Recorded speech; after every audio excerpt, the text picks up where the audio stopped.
Guys, welcome back to my channel. This video is on the chapter Union Judiciary, that is Supreme Court, and we shall be discussing in the Supreme Court in this video. Okay, but उससे पहले मैं आपसे एक request करना चाहती हूँ कि अगर आपने अभी तक मेरा चैनल को सब्सक्राइब नहीं करा है तो आप प्लीज़ सब्सक्राइब कर दीजिएगा। और अगर आपको मेरी वीडियो ये पसंद आए और आपको अच्छे से कॉन्सेप्ट जो है ये सुप्रीम कोर्ट का समझ में आए तो वीडियो को लाइक भी कर देना। बाकी की जुडिशरी की वीडियोस और हिस्ट्री की कुछ वीडियोस और वर्ल्ड वॉर 1 की वीडियो ऑलरेडी चैनल पे अवेलेबल है। You can see the playlist column. Okay, so now let us start this union judiciary what supreme court. अब हम स्टार्ट करते हैं। Okay, so now first thing that you need to know in this supreme court is its composition. Of course, मतलब इसमें कितने लोग होते हैं means you need to know its composition. Okay, so आपको ये पहले बात समझनी होगी कि जब हमारा, अब हम किसकी बात कर रहे हैं, सुप्रीम कोर्ट के बारे में, इजंट इट। सो जब हमारा कॉन्स्टिट्यूशन बना था ना, तब तो सिर्फ 8 जजेस ही थे, ठीक है। बट अब हमारे कितने जजेस हैं? अब एक चीफ जस्टिस ऑफ इंडिया है प्लस 33 जजेस हैं, ठीक है। कितने जजेस हैं? 33। अब 33 के 32, 31, 28, 25 हो सकते हैं, बट 33 के 34 नहीं हो सकते हैं। तो कॉम्पोजिशन में हमें सिर्फ यही समझना है। और हमारा सुप्रीम कोर्ट कहाँ पे सिचुएटेड है? दिल्ली में, ये तो सभी को पता है। तो जब हमारा कॉन्स्टिट्यूशन स्टार्ट हुआ था तब सिर्फ 8 थे। आज के टाइम पर कितने हैं? आज के टाइम पर एक चीफ जस्टिस ऑफ इंडिया है और साथ में नॉट मोर देन 33 जजेस। 33 से ज्यादा जजेस जो हैं वो नहीं हो सकते हैं, ठीक है। ये पहले ये था, बट पार्लियामेंट के पास ये पावर थी कि हम लार्जर नंबर ऑफ जजेस रख सकते हैं। तो उन्होंने जो 2019 में जो एक्ट पास हुआ है उसके अकॉर्डिंग इतने हो सकते हैं। Is it clear? यस। तो अब आपको ये समझना होगा, हमने बता तो दिया कि चीफ जस्टिस ऑफ इंडिया होता है, साथ में 33 जजेस होते हैं, बट इन्हें इलेक्ट कैसे करा जाता है? This thing you need to understand. Okay, so let us see. तो फर्स्ट ऑफ ऑल, अगर हम सिर्फ उसकी बात करें, सपोजिंगली यहाँ पर ये आपके 5 जजेस हैं, ठीक है। और फर्स्ट जज की एज है 65 तो मैक्स है ना। ए 45, 40, 55, 60 एंड 62। तो इनमें से चीफ जस्टिस ऑफ इंडिया कौन बनेगा? ये वाला जज। कौन से वाला? This one. That is chief justice of India किसके बेसिस पे होता है? सीनियरिटी के बेसिस पे, कि कौन सीनियर है सभी जजेस में से। वैसे यहाँ मैंने सिर्फ 5 शो करे हैं, एक्चुअल में कितने होते हैं? 33 या उनसे कम, बट उससे ज्यादा नहीं हो सकते हैं। अच्छा, ये तो होगी बात चीफ जस्टिस ऑफ इंडिया के बारे में।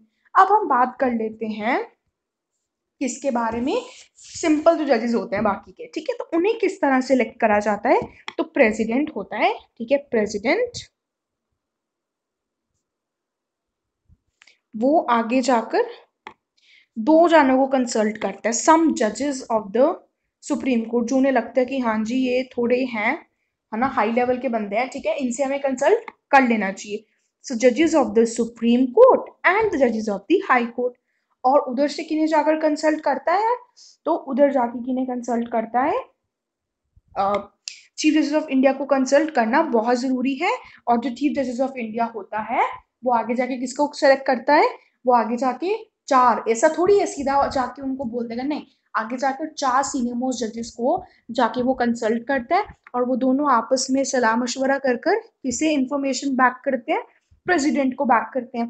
तो 2 जाने यहाँ पर हो गए, एक जजेस ऑफ द सुप्रीम कोर्ट को प्रेसिडेंट कंसल्ट कर रहे हैं और इन्हें भी कोई कंसल्ट कर रहे हैं। तो ये क्या हो गया? कुछ जजेस जो हैं वो मिलकर जजेस को ही इलेक्ट कर रहे हैं, ठीक है ना। कुछ जजेस मतलब कुछ एक पैनल 4-5 जाने हैं जो वो मिलकर प्रेसिडेंट को एडवाइस कर रहे हैं और प्रेसिडेंट फाइनली उन्हें अपॉइंट कर रहा है, इजंट इट। सो इसे हम क्या कह देते हैं? कोलेजियम सिस्टम, जिसमें कॉलेज ऑफ द पर्सन मतलब ग्रुप ऑफ द पीपल में कौन आते हैं? जजेस, नॉट कॉमन पीपल, जजेस। किसे अपॉइंट करते हैं? जो जजेस होते हैं वहां पे, जिन्हें जो न्यू जजेस अपॉइंट करने होते हैं उन्हें जजेस ही मिलकर करते हैं। इससे ये हो जाता है कि जो यूनियन जुडिशरी है वो इंडिपेंडेंट है, वो एग्जीक्यूटिव और लेजिस्लेचर पे डिपेंडेंट नहीं है।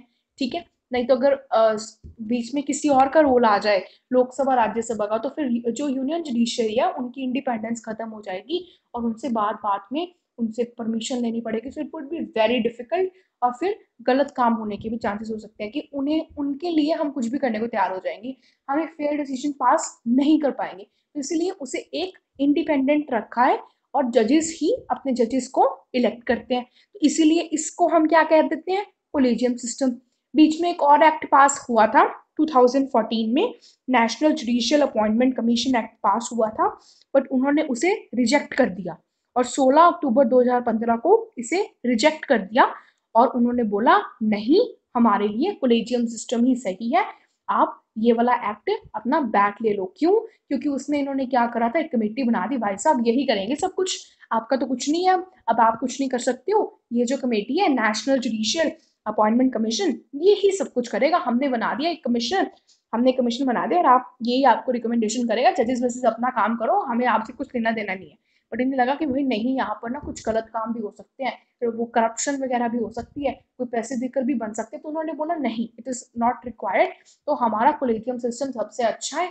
सो जैसे हम कुछ काम करते हैं 5 दिन के लिए, 6 डे लगता है कि भाई नहीं ये नहीं थोड़ा हो सकता, ये थोड़ा हमें करेक्ट करना चाहिए, तो हम 6 डे को कुछ करते हैं कि नहीं आज हम इस तरह से नहीं, आज हम इस तरह से करेंगे। 2 दिन बाद पता चलता है नहीं वो पहले वाला ही ठीक था। तो यही यहाँ पर सिस्टम होता है, पहले कोलेजियम सिस्टम कर रहे थे, बीच में 2015 में एक और 2014 में एक और एक्ट आ गया, तो इन्होंने कहा चलो ठीक है ट्राई कर लेते हैं।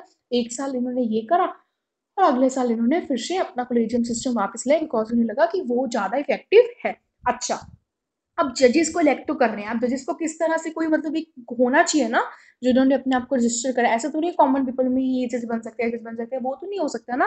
तो उसके लिए हमें कुछ क्वालिफिकेशंस चाहिए, ऐसे थोड़ी हम किसी को सुप्रीम कोर्ट का जज बना सकते हैं, छोटी मोटी बात थोड़ी है सुप्रीम कोर्ट का जज बनना, है ना। तो अब हम देखते हैं कि क्वालिफिकेशन क्या होनी चाहिए।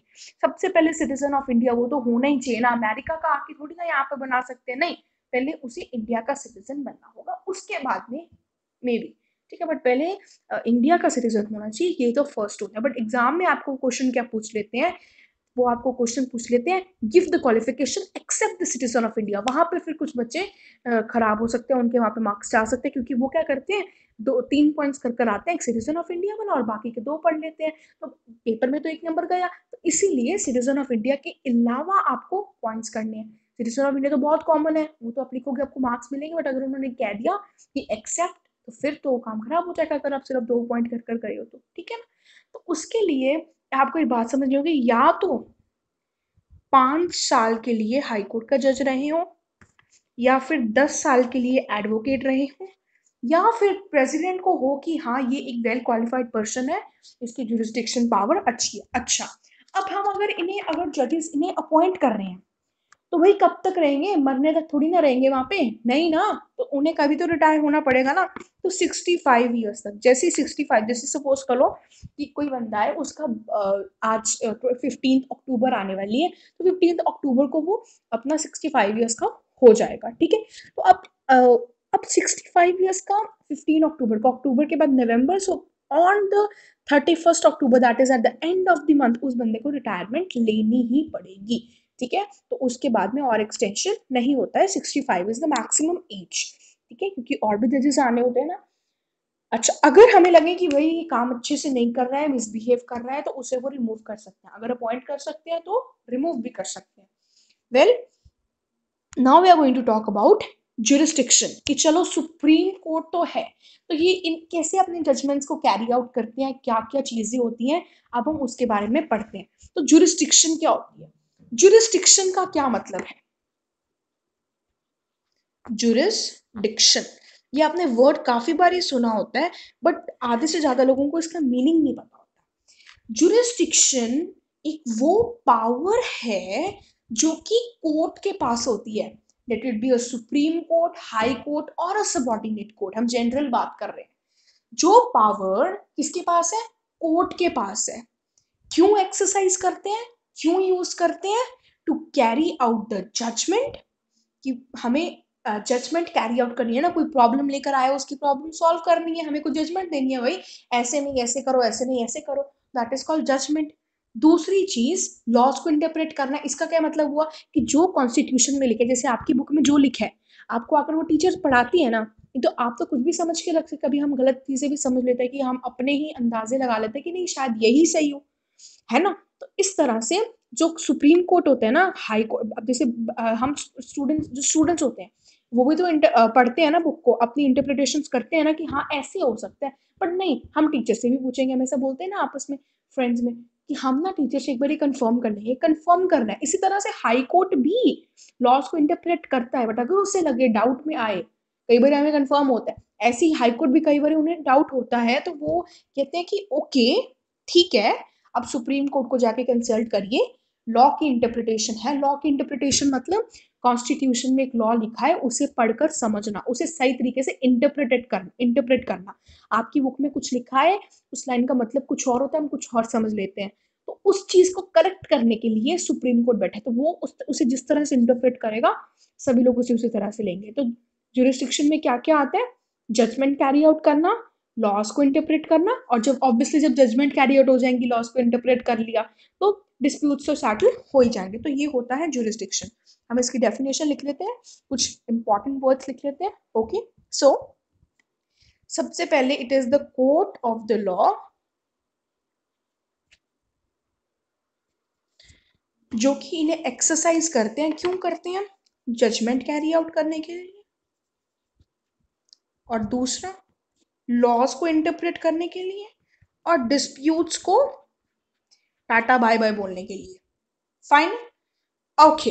नाउ जुरिस्डिक्शन हो सकती है तीन तरीके की, एक तो हो सकती है ओरिजिनल, ठीक है, उसके बाद में हो सकती है एपिलेट, ठीक है, और एडवाइजरी जुरिस्डिक्शन भी होती है। ओके, तो अब हम बात, अब देखो आप सोच रहे होगे कि भाई सुप्रीम कोर्ट के पास तो जजेस ऐसे ही आते होंगे ना केसेस, कि पहले लोअर कोर्ट के पास आए, फिर हाई कोर्ट के पास आए, अब हम सुप्रीम को हम सेटिस्फाइड नहीं है भाई, हमें कुछ लगा नहीं है कि कुछ चीज थी, अब हम सुप्रीम कोर्ट के पास जा रहे हैं।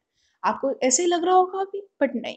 अब देखो, अगर आप सपोज करो यहाँ पर पंजाब है, ठीक है, और इधर हरियाणा है, इन दोनों की अगर लड़ाई हो जाए, तो क्या वो पंजाब हरियाणा हाई कोर्ट में थोड़ी ना चले जाएंगे, वो तो एक ही जने को फेवर करेंगे ना, बेसिकली दिल गेट कंफ्यूज। अब हम हरियाणा के एग्जांपल नहीं लेते, हम किसी और स्टेट को मान लेते हैं, ठीक है, तो let that be A state and B state, है ना, ऐसे सिंपल रखते हैं। अब वो अगर ए और बी स्टेट है, अगर वो ए के हाई कोर्ट के पास जाएंगे तो ऑब्वियसली वो ए वालों को फेवर करेगा, और अगर वो बी वाले के हाई कोर्ट के पास जाएंगे या सबऑर्डिनेट कोर्ट के पास जाएंगे तो वो बी वालों को फेवर करेगा। तो उस केस में कौन काम आता है, सुप्रीम कोर्ट, ठीक है। तो अब दोनों स्टेट्स, अगर दोनों स्टेट्स के बीच में लड़ाई हो रही है तो वहां जाएंगे, एक ये कंडीशन हो सकती है। दूसरी हो सकती है कि इंडिया की गवर्नमेंट की लड़ाई किसी स्टेट के साथ हो गई है, ठीक है, तो इन केसेस में क्या होगा, सीधा सुप्रीम कोर्ट जाना पड़ता है, हाई कोर्ट या सबऑर्डिनेट कोर्ट में हम नहीं जाते हैं, ठीक है। तो और अगर हम डिस्प्यूट्स के अलावा अगर हम कोई बात करें तो उसमें ये आता है कि अगर आपके कोई राइट्स को मतलब कर रहा है, लाइक आपको बिना बात के बिहाइंड द बार्स मतलब जेल में कर दिया, हाँ ना, अगर आपके कोई बोलने नहीं दे रहा है कि आप you don't have any right to speak, अगर आप किसी पब्लिक प्लेस पे जा रहे हो, आपको एंट्री नहीं दी जा रही है कि नहीं you don't belong to our caste, है ना, तो आपको हम एंट्री नहीं देंगे, अगर ऐसा कुछ भी होता है तो उस केस में supreme court is always there. उन्होंने कुछ रूल्स पास कर रखे हैं जिनके बारे में हम आगे डिस्कस करने वाले हैं, हेबस कॉर्पस वगैरह वगैरह, ठीक है। तो वो सुप्रीम कोर्ट उस केस में हमारे फंडामेंटल राइट को सेव करता है। तो राइट्स, और जैसे कि मैंने आपको ऑलरेडी बताया, इंटरप्रेट द लॉज। अब लॉज को इंटरप्रेट हाई कोर्ट भी करता है, बट फाइनल वाला कौन होता है, सुप्रीम कोर्ट होता है।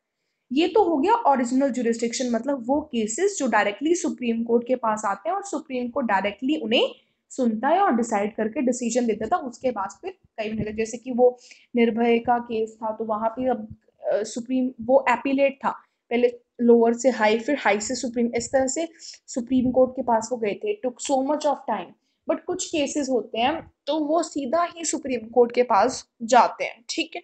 अब हम बात करते हैं एपीलेट जुरिस्डिक्शन के बारे में। ओके, सो एपीलेट से आपको पता चल रहा है अपील। क्या पता चल रहा है? अपील। अपील मतलब जैसे किसी छोटे हाई कोर्ट ने अब उसके जहाँ पे उसने एक डिसीजन दे दिया कि भाई death sentence, oh my God, अब वो सीधा वहां पर हाई कोर्ट में जा सकते हैं। अब अगर हाई कोर्ट से सुप्रीम कोर्ट में जाना है तो भाई हाई कोर्ट को कुछ उन्हें देना पड़ेगा कि हाँ, उन्हें कहना पड़ेगा कि हाँ आप जा सकते हो। उसके बाद हम डिस्कस करते हैं कैसे, ठीक है। सो सुप्रीम कोर्ट एक फाइनल कोर्ट है, ये नहीं है कि अब हाई कोर्ट लोअर कोर्ट से हाई कोर्ट फिर सुप्रीम कोर्ट के बाद कुछ नहीं है। सुप्रीम कोर्ट ने जो कह दिया final, nothing of that sort. अब तीन तरह के केसेस हो सकते हैं। पहले तरह के जो केसेस होते हैं वो होते हैं कॉन्स्टिट्यूशनल केसेस, ठीक है। अब इसमें आपको एक बात समझनी पड़ेगी कि जो हाई कोर्ट होता है ना, वो लॉस को भी इंटरप्रेट करता है और हमारे फंडामेंटल राइट्स को भी बचाता है, ठीक है। मतलब कि रिट्स वगैरह भी हैं उसके पास, ठीक है। रिट्स को भी इशू कर सकता है, इंटरप्रेट भी कर सकता है। बट अगर लॉस को इंटरप्रेट करना है और आपने किसी का डिसीजन पास करा है, वो बंदा सेटिस्फाइड नहीं है, तो अब हम सुप्रीम कोर्ट में वो बंदा अपील कर सकता है on if it involves the interpretation of the constitution. तो उस केस में वो बंदा जो है वो सुप्रीम कोर्ट में बड़ी आसानी से जा सकता है, बिकॉज सुप्रीम कोर्ट के पास मेन होता है ये, supreme court is the final interpreter of the court. वो कॉन्स्टिट्यूशन को अगर इंटरप्रेट करना है, इट इज अ वेरी बहुत ज्यादा बड़ी चीज हो जाती है, तो उस केस में सुप्रीम कोर्ट के पास केस भेज देते हैं हाई कोर्ट में जो जजेस होते हैं, ठीक है। या तो होता है कि हाई कोर्ट एक सर्टिफाई कर देता है कि हाँ जी, जो कॉन्स्टिट्यूशन है उसमें इंटरप्रिटेशन चाहिए।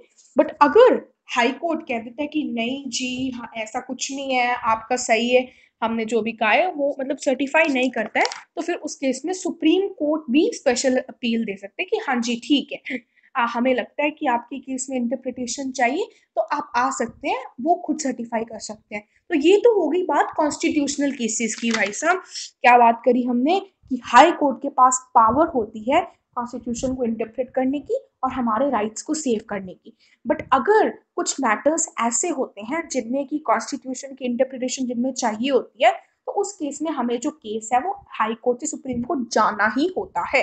अब या तो है कि हाई कोर्ट मान जाएगी हाँ जी चले जाओ, इसमें इंटरप्रिटेशन है, या फिर अगर हाई कोर्ट नहीं मानता और हमारी अप्रोच अगर है ज्यादा, तो फिर हम सुप्रीम कोर्ट हम स्पेशल अपील दे सकते हैं, स्पेशल लीव दे सकते हैं। अब ये तो हो गई हमारी बात हाई कोर्ट की, इसमें सुप्रीम कोर्ट स्पेशल लीव दे सकते हैं। बट जो सेकंड टाइप के केसेस होते हैं ना, सिविल केसेस, इसमें पता ना क्या होता है, इसमें हाई कोर्ट ने कह दिया तो ठीक है, ठीक है, कि हाँ जी यहाँ पर ऐसा कुछ है जो जनरल इंपॉर्टेंस का है, तो हाँ जी आप जा सकते हो। और सुप्रीम कोर्ट अगर वो नहीं मानते हैं और सच्ची में केस बहुत ज्यादा सीरियस होता है, तो फिर सुप्रीम कोर्ट उस केस में भी स्पेशल लीव दे सकता है, ठीक है। तो सिविल केसेस में क्या है कि हाँ जी, this case involve something important that is general public को जो इफेक्ट कर सकते हैं, तो जी आप जा सकते हैं, आगे जा सकते हैं। और अगर वो नहीं मानते हैं और सच्ची में जो केस है वो जनरल इंपॉर्टेंस का है, तो फिर उस केस में क्या होता है कि supreme court is always there, supreme court is always there to grant the special appeal. उसके बाद में आते हैं हमारे क्रिमिनल मैटर्स। तो उसमें क्या होता है, उसमें जो सुप्रीम कोर्ट है ना, तो इसमें होता है कि there are two ways, like its one is कि अगर तो विदाउट अ सर्टिफिकेट है कि हाई कोर्ट सर्टिफाई नहीं कर रहा है, तो उस केस में क्या होगा कि हाई कोर्ट तो क्रिमिनल मैटर्स में क्या होता है कि अगर आप सुप्रीम कोर्ट के पास कब जा सकते हो, कि लाइक जैसे से आप लोअर कोर्ट में जाते हो, पहले ये जैसे लोअर कोर्ट मान लेते हैं, फिर हाई कोर्ट मान लेते हैं, और ये सुप्रीम कोर्ट मान लेते हैं। अब हाई कोर्ट जो है ना वो ना सर्टिफाई कर नहीं रहा है, तो उसके लिए कंडीशन होनी चाहिए कि इफ द सेशन जज हैज इक्वेटेड द एक्यूज्ड, ठीक है, but the high court on an appeal from the government and sentence, कि मतलब इन्होंने छोड़ दिया, इन्होंने छोड़ दिया, इन्होंने क्या करा, इन्होंने सीधा बोल दिया कि डेथ सेंटेंस, तो ये तो एकदम से रिवर्स हो गया डिसीजन, तो कुछ गलत भी काम हो सकता है। तो उस केस में वो सीधा बिना सर्टिफिकेट के भी हाई कोर्ट के पास जा सकते हैं। दूसरा केस क्या है कि सबॉर्डिनेट कोर्ट के पास कोई केस आया, हाई कोर्ट ने बोला सबॉर्डिनेट कोर्ट जी आप अपना टाइम मत वेस्ट करो, हमने इस केस को पहले ही डील कर चुके हैं, आप सीधा हमें दे दो, मतलब सबॉर्डिनेट कोर्ट को मौका ही नहीं दिया। तो उस केस में अगर वो डेथ सेंटेंस वगैरह कुछ ऐसा उन्हें लगता है, ठीक है, ज्यादा बड़ी पनिशमेंट दे दी है, तो उस केस में वो जा सकता है। फिर अगर सुप्रीम कोर्ट को सही लगेगा तो जी उसको वही डेथ सेंटेंस मिलेगा। बट अगर उसे लगेगा कि नहीं ये गलत कर रहे थे, इन्होंने आगे से केस लिया बट इन्होंने डिसीजन सही नहीं दिया, तो उस केस में फिर क्या हो सकता है, सुप्रीम कोर्ट डिसीजन को चेंज कर सकता है, वो भी पलटी मार सकते हैं। बाकी अगर हाई कोर्ट सर्टिफाई कर ही रहा है कि हाँ जी सुप्रीम कोर्ट में अपील होनी चाहिए, तो फिर तो सब कुछ ठीक है ना, फाइन है ना, प्रॉब्लम ही नहीं है। ठीक है, अब उसके बाद में ये तो हो गया ओरिजिनल जुरिस्डिक्शन, और उसमें हमने पढ़ा कि कुछ स्टेट्स के बीच में लड़ाई हो जा रही है या फिर राइट्स की कुछ प्रॉब्लम आ रही है। तो राइट्स वाली और जो इंटरप्रिटेशन ऑफ कॉन्स्टिट्यूशन है वो हाई कोर्ट भी करता है, बट सुप्रीम कोर्ट फाइनल वाला होता है। मतलब ये कॉन्स्टिट्यूशनल केसेस है, इंटरप्रिटेशन ऑफ कॉन्स्टिट्यूशन चाहिए तो हाई कोर्ट या तो सर्टिफाई कर दे, और अगर वो नहीं करता है तो फिर वो सुप्रीम कोर्ट स्पेशल लीव भी दे सकता है। Excuse me. उसके बाद में सिविल केसेस होते हैं, उसमें या तो हाई कोर्ट सर्टिफाई कर दे कि जी कुछ जनरल इंपॉर्टेंस का सिविल होता है ना, तो general importance okay. Constitutional cases में क्या बोल सकते हैं वो कि जी इंटरप्रिटेशन ऑफ कॉन्स्टिट्यूशन चाहिए। और क्रिमिनल मैटर्स में क्या है कि अगर डिसीजन रिवर्स कर दिया जाता है या फिर सबॉर्डिनेट कोर्ट को उसके डील करने का मौका नहीं दिया जाता, सीधा हाई कोर्ट के पास केस जाता है, तो उस केस में वो सीधा कहाँ जा सकते हैं, सुप्रीम कोर्ट में। ये तीन तरह के हमने केसेस पढ़े कि constitutional cases, civil cases, constitution में क्या होता है interpretation of constitution, civil cases में क्या होता है जनरल इंपॉर्टेंस, और क्रिमिनल मैटर्स में क्या होता है कि अपील फ्रॉम दी, मतलब कि अगर डिसीजन रिवर्स हो गया या फिर कुछ और है। ठीक है, तो अब हम बात करते हैं नेक्स्ट जुरिस्डिक्शन के बारे में। ओरिजिनल और एपिलेट हो चुका है, अब हम बात करते हैं एडवाइजरी जुरिस्डिक्शन के बारे में। किसके बारे में,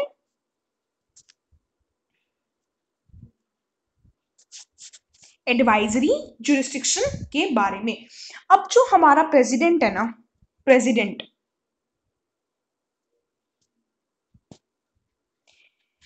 दे मे obtain the opinion of the supreme court, वो सुप्रीम कोर्ट से ओपिनियन ले सकते हैं on a question of the law और द फैक्ट, मतलब कोई, मतलब क्या घर का मामला नहीं, नहीं जो जनरल इंपॉर्टेंस का है, which is of public importance. Okay, question ऐसे नहीं है कि मतलब क्वेश्चन ही समझ नहीं आ रहा, कुछ भी बोली जा रहे हैं, मतलब क्लियर नहीं है, कुछ भी वेग है, तो क्वेश्चन स्पेसिफिक होना चाहिए। जैसे आपको बोलते हैं ना answer should be very much specific and you need not to write vague answer, बड़े बड़े आंसर लिखने की जरूरत नहीं होती है। 1 मार्क का क्वेश्चन है, 1 लाइन, ओके, मतलब क्वेश्चन आपका आंसर मेन चीज होनी चाहिए। इसी तरह से प्रेसिडेंट जो है वो सुप्रीम कोर्ट से मतलब एक एडवाइस मांग सकते हैं। जैसे हम किसी अपने अच्छे फ्रेंड से या अपने पेरेंट्स से या टीचर से या किसी से भी जो आपको लगता है कि हमें अच्छी तरह से मेंटर कर सकते हो, तो हम उससे कुछ डिसीजन मतलब कुछ एडवाइस ले लेते हैं, but we are not bound कि भाई हमने अगर उसने बोल दिया तो पत्थर पे लकीर है, नहीं। इसी तरह से जो सुप्रीम कोर्ट प्रेसिडेंट को एडवाइस कर सकता है, कोई पब्लिक इंपॉर्टेंस की कोई चीज है कि चलो सियाने हैं, इतने सारे जजेस करते हैं इतने सारे डिसीजन, तो हाँ जी वो कह सकते हैं कि पब्लिक इंपॉर्टेंस का है, तो बट क्वेश्चन जो है वो स्पेसिफिक होना चाहिए। सुप्रीम कोर्ट अपना, बट सुप्रीम कोर्ट का ये नहीं है कि उसको ओपिनियन देना ही देना, अगर उसे लग रहा है कि हाँ हम दे सकते हैं ओके, ठीक है, supreme court is not bound to express any opinion, उसे लगता है कि नहीं हम इसमें हमारा नुकसान हो जाएगा, कोई बुरा हो जाएगा, तो वो नहीं देते ओपिनियन। और दूसरी चीज क्या होती है कि advisory opinion of the supreme court, but इस अगर सुप्रीम कोर्ट को डिसीजन दे देता है, डिसीजन नहीं कह सकते एडवाइस कह सकते हैं, अगर वो कोई एडवाइस दे देता है, प्रेसिडेंट नहीं उसे लगता ठीक है, तो फिर प्रेसिडेंट उसे जरूरी नहीं है मानना ही मानना है, मर्जी है जी, मर्जी है, ठीक है। तो ये होता है एडवाइजरी जुरिस्डिक्शन। अब देखो, अब होता क्या है, अब आपने कई बार देखा होगा, अब देखो इतना तो टाइम होता नहीं है कि हर एक केस को ज्यादा डिटेल में बारी बारी स्टडी करे, तो वो थोड़ा डिफिकल्ट हो जाती है चीज। तो वो कुछ कोई केस आता है, उसको वो सब कुछ करते हैं, उसका जो भी डिसीजन देते हैं, जो प्रॉब्लम होती है, जो कुछ भी होता है, उसको एक रिकॉर्ड बना लेते हैं। क्या बना लेते हैं, रिकॉर्ड, ठीक है। अब ये रिकॉर्ड सारे कोर्ट्स के पास होते हैं कि हाँ जी हमारे पास इस दिन ये केस आया, इसका हमने ये डिसीजन दिया, इस तरह से हमने डील करा, ताकि अगर सेकंड टाइम वैसे का कोई केस आए तो उन्हें दोबारा से केस को स्टडी ना करना पड़े, वो सेम जुरिस्डिक्शन पास कर देते हैं। जैसे कि अगर कोई सुप्रीम कोर्ट में कुछ केस आया, उन्होंने इस बार ये डिसीजन दिया, ठीक है, तो अगली बारी भी वो वही डिसीजन देंगे, वो एक रिकॉर्ड बन जाता है कि हाँ जी पिछली बारी ये करा था, इस बारी भी यही करेंगे। बट अगर सपोज करो उन्हें लगे बाद में कि नहीं जी, हमने जो पहले डिसीजन दिया था उसे हम और बेटर कर सकते हैं, तो इसीलिए हम रिवाइज करते हैं। जैसे कि हम कोई चैप्टर पढ़ते हैं, अब हमें कभी लगता है कि नहीं यार अभी उस चैप्टर में इतनी ग्रिप नहीं आई है, अभी हम उसे रिवाइज कर लेते हैं, हम उसके कॉन्सेप्ट हमारे कुछ और अच्छे हो जाते हैं, ठीक है। इसी तरह से सुप्रीम कोर्ट क्या करता है कि हाँ जी हमने एक बार ना रिवाइज कर लेते हैं, है ना। हमारा ना सारे, जैसे कोई टीचर है, मुझे लगता है कि नहीं, मेरे को लगता है कि मैंने ये चीज़ को ना गलत तरीके से इंटरप्रेट कर रही हूँ, तो अगर मैंने क्लास में पढ़ा दिया तो फिर बच्चे क्या करेंगे, आगे आगे वही चीज़ें बताते जाएंगे, ठीक है, और उसी चीज़ को समझ के वो बैठे रहेंगे। तो फिर टीचर क्या करती है, कॉन्सेप्ट को एक बारी और स्टडी करते हैं और फिर जाकर बताते हैं, बिकॉज वो एक रिकॉर्ड बन जाने वाला है बच्चों के दिमाग में। इसी तरह से सुप्रीम कोर्ट का भी यही होता है कि जी हमारे जो केसेस हैं वो एक रिकॉर्ड है ना। सभी लोग इनसे एडवाइस, सभी लोग इसको पढ़ेंगे, सभी लोगों को अगर कोई ऐसा और केस आ गया तो उसकी भी अगर ये जुरिस्डिक्शन रॉन्ग है तो नेक्स्ट केस की भी जुरिस्डिक्शन रॉन्ग जाएगी। तो उस केस में वो क्या करते हैं कि रिवाइज करते हैं, कि वो अपनी जजमेंट को रिव्यू कर सकते हैं, दोबारा से देख सकते हैं, गलतियां तो होती है ना, है ना। Human judgement can also be wrong, it is fallible, it may therefore correct something. तो उस वो किसी चीज को, इसे हम कहते हैं रिवाइजरी फंक्शन। ये सुप्रीम कोर्ट के पास एक फंक्शन होता है, ठीक है। तो सुप्रीम कोर्ट का एक फंक्शन होता है कि क्या, कि हमारी जो जजमेंट है वो भी गलत हो सकती है, तो इस केस में हम वो चीज करेक्ट कर देंगे जो हमें लगता है कि हमने पहले मिसजज करी थी। ओके जी, कोई बात नहीं, गलतियां तो इंसान से ही होती हैं, ठीक है। बट सुप्रीम कोर्ट का ये एक रिस्पॉन्सिबिलिटी बनती है कि अगर कोई गलती हो गई है तो उसे जल्द से जल्द ठीक करा जाए, उस एरर को, वो उस गलती को वो ज्यादा देर तक कंटिन्यू नहीं होने दे सकते हैं, बिकॉज इसके ऊपर जनरल पब्लिक के ऊपर बड़ा ही बुरा असर पड़ेगा। सेकेंड टाइम अगर सेम केस आ गया, फिर गलत डिसीजन, फिर लोग डिस्टर्ब, थर्ड टाइम आ गया फिर वही डिसीजन, तो इसीलिए सुप्रीम कोर्ट फटाफट से क्या करता है, करेक्ट कर देता है। अगर उसे लगता है कि भाई कुछ मिसजज हो गया, सॉरी, है ना, जजमेंट गलत हो सकती है, तो उस केस में गलती को आगे बढ़ने के बजाय उसे वो ठीक कर देते हैं कि जी इसका ये हम डिसीजन देना चाहते हैं। क्यों करते हैं, कोई रीजन होगा, मैंने आपको ऑलरेडी बता दिया कि जो हमारा सुप्रीम कोर्ट है वो क्या है, एक कोर्ट ऑफ रिकॉर्ड है। मतलब अभी समझते हैं। सो पहली चीज, कोर्ट ऑफ रिकॉर्ड क्या होता है, अगर कोई जजमेंट पास करी है तो वो जजमेंट क्या हो जाएगी, रिकॉर्ड। आपने कुछ काम करा है तो वो एक नोटबुक तो नहीं, मतलब उनके पास होता है ना, तो उसमें वो रिकॉर्ड कर लेते हैं। अगर उसके ऊपर कोई क्वेश्चन नहीं हो सकता कि ये जजमेंट है तो है, ये चेंज नहीं हो सकती है। बहुत एक्सपीरियंस बंदों ने जजमेंट दिया, बट एक्सपीरियंस बंदे भी गलतियां करते हैं। अगर उन्हें लगता है कि हमारी जजमेंट गलत है जी, तो उसे वो फटाफट से चेंज कर देते हैं ताकि एरर जो है वो आगे ना बढ़े और जनरल पब्लिक के ऊपर ज्यादा असर ना पड़े, क्योंकि वो कोई और इंसान आकर उन जजमेंट्स को क्वेश्चन नहीं कर सकता है, तो उन्हें खुद से ठीक करना पड़ेगा, ठीक है। और these judgments are like the presidents, high court and other courts। अगर हाई कोर्ट के पास वैसा कोई केस आता है तो they are bound to give the same decision. वो अपने बीच में कुछ नहीं कर सकते हैं, नहीं जी हमें तो ऐसा लग रहा है, नहीं, they can not question only. Supreme court ने कह दिया तो कह दिया, सुप्रीम कोर्ट चेंज कर सकता है, हाई कोर्ट नहीं कुछ क्वेश्चन वगैरह कर सकता, है ना। They are not allowed to do anything.